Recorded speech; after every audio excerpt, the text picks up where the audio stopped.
Você já percebeu como muitas pessoas desejam um Deus que as abençoe, mas não um Deus que a governe?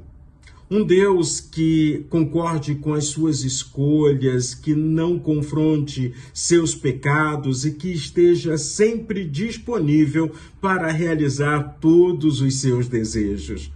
Parece até que nesse relacionamento, lembra do gênio da lâmpada? 3 pedidos, 3 pedidos, 3 pedidos. É mais ou menos assim. Só chegam na presença do Senhor com os pedidos, mas não querem ser confrontados, não querem ter um relacionamento de obediência. Mas isso não acontece só nos nossos dias, não. E é sobre isso que eu quero conversar com você. Estamos lendo o capítulo 17 do livro de Juízes. E nesse capítulo nós temos a história de Mica. E é uma história triste, mas é também uma história que nos chama muito a atenção. Primeiro, estamos agora no final do livro de Juízes. Do capítulo 17 ao capítulo 21, a ordem cronológica dos juízes são deixadas de lado. Agora nós estamos tendo um apêndice no livro para vermos a situação moral e espiritual que o povo de Deus se encontrava. Mica tinha roubado o dinheiro da sua mãe. Ou seja, eu tenho um ladrão que tem a coragem de roubar a própria mãe. Só que a mãe de Mica roga uma praga que ele ficou aterrorizado. Ele ficou com muito medo e aí devolveu o dinheiro para sua mãe. Quando ele devolve o dinheiro para sua mãe, o que acontece? A sua mãe dá uma gratificação para ele. Afinal de contas, coração de mãe é algo extraordinário, o amor, a compreensão, e ela dá essa gratificação para ele. Ele pega essa gratificação e vai fazer o quê? Vão fazer um ídolo. Mica decide ter o seu próprio santuário, a sua própria visão de Deus, contrata um levita para ser o sacerdote exclusivo da família. E agora então, depois que ele constrói tudo isso, ele acha que as bênçãos do Senhor será plena na sua casa. É tão interessante que ele faz as coisas em nome do Senhor, mas ele está vivenciando a experiência de idolatria do povo à sua volta. E quantas vezes eu tenho visto pessoas que estão congregando numa igreja, se dizem cristãos, mas ainda acreditam nas superstições do mundo à sua volta. Estão olhando muito mais para o objeto do que para o Deus Todo-Poderoso. Estão olhando para o lugar como um santuário. O meu Deus conhece o meu coração, conhece meus pensamentos e está em todo lugar. Eu não preciso de lugar especial. Agora, quando eu quero privacidade para conversar com o Senhor, o próprio Jesus diz: fecha a porta do seu quarto, converse com o Pai vai te ouvir no secreto. Ah, mas eu não tenho esse espaço. Converse com Deus embaixo de uma árvore, converse com o Senhor caminhando, converse com o Senhor em qualquer lugar, porque Deus vai te ouvir. Não faça como Mica. Crie o seu próprio santuário, o seu próprio sacerdote, a sua própria visão de um Deus. Praticamente equivocado, porque o Deus dele, na prática, não estava cuidando dele de verdade. Quem cuida de verdade de você, de mim, é o Deus Criador, o Deus poderoso, o Deus eterno, o Pai. O Pai. Lembre-se disso. O Pai.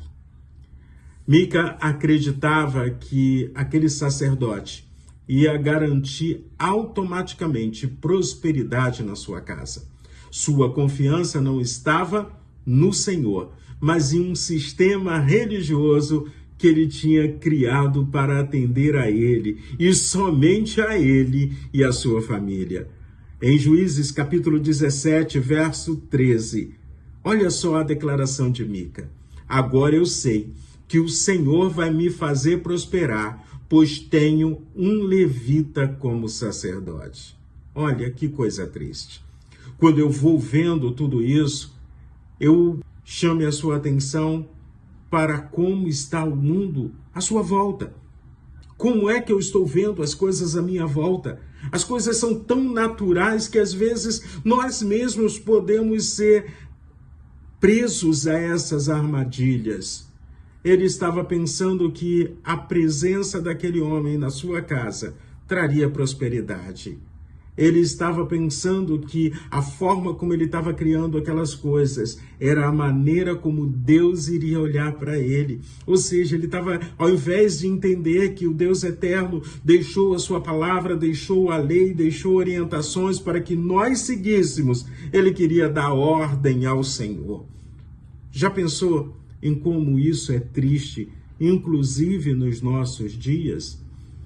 Muitas pessoas não desejam conhecer o Deus revelado nas Escrituras. Preferem criar uma versão particular de Deus. Um Deus que nunca corrige, um Deus que nunca confronta, um Deus que existe apenas para atender às suas necessidades. E é justamente neste ambiente que a superstição encontra um espaço fértil. Então, olha aí para o seu relacionamento com Deus, a sua maneira de cultuar ao Senhor, a sua vida e a sua experiência real com Deus. Quando a gente olha para Mica, ele estava na busca de prosperidade. Na visão dele, prosperidade espiritual era dinheiro e muito dinheiro. Era proteção contra os seus inimigos. Quando a gente vai para a palavra do Senhor, eu vejo que a verdadeira prosperidade inclui paz com Deus, crescimento espiritual, sabedoria, contentamento, caráter transformado, relacionamento restaurado e a esperança da vida eterna. Deus abençoa materialmente os seus filhos, mas Deus não tem obrigação disso. Então, quando eu olho para essa questão da prosperidade, na experiência de Mica e na experiência de muitas pessoas, as pessoas estão depositando a sua confiança não no Deus eterno, no Deus todo-poderoso, estão depositando a sua confiança em pessoas, em objetos, em propósitos, em campanhas, quando Deus quer, na simplicidade, falar comigo, falar com você. Ao olhar para a palavra do Senhor, eu vejo Jesus Cristo transformando a vida de Paulo no caminho de Damasco. Eu vejo Paulo falando sobre prosperidade de uma forma tremenda. E como seria bom se a gente tomasse posse da palavra do Senhor. Paulo, no capítulo 4 de Filipenses, ele nos ensina o quanto é importante viver essa experiência com Cristo. Do verso 12 e o verso 13, ele diz assim: sei o que é estar necessitado e sei o que é ter mais do que preciso. Aprendi o segredo de me sentir contente em todo lugar e em qualquer situação, quer esteja alimentado ou com fome, quer tenha muito ou tenha pouco. Com a força que Cristo me dá, posso enfrentar qualquer situação. Posso todas as coisas em Cristo Jesus, meu Senhor. E Jesus então diz que o caminho para o Pai não é santuário, não é religião, não é o levita virando sacerdote.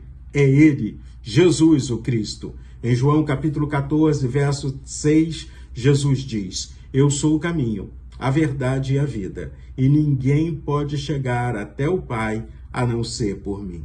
Então, que a nossa fé esteja firmada em Cristo e não nas superstições da vida, em objetos ou sistemas religiosos. Que Jesus Cristo verdadeiramente seja o Senhor da sua vida. Que Deus abençoe seu dia.